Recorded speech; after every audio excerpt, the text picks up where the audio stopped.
పుట్టపర్తి సత్యసాయి బాబా శత జయంతి వేడుకలు గిద్దలూరు పట్న బీజేపీ అధ్యక్షులు అప్పిశెట్టి ఉదయశంకర్ ఆధ్వర్యంలో నిర్వహించారు.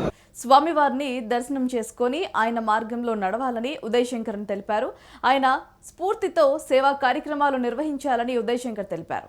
ఈ కార్యక్రమంలో జిల్లా మాజీ ఉపాధ్యక్షులు భావనాసి వెంకట రామాంజనేయులు, మాజీ రాష్ట్ర కార్యవర్గ సభ్యులు రమేష్ రెడ్డి, జిల్లా మాజీ మైనారిటీ అధ్యక్షులు Sheikh Khader Vali Shafi, state council member Racharla Kasulu, మాజీ ఓజీబీసీ మోర్చా ప్రధాన కార్యదర్శి కొప్పుల నరసింహులు, శ్రీనివాసులు, పట్టణ ఉపాధ్యక్షులు నాగేశ్వరరావు, పట్టణ ఉపాధ్యక్షులు కొప్పారపు వెంకటేశ్వర్లు, రామచంద్రుడు మరియు నాయకులు, కార్యకర్తలు ఈ కార్యక్రమంలో పాల్గొన్నారు.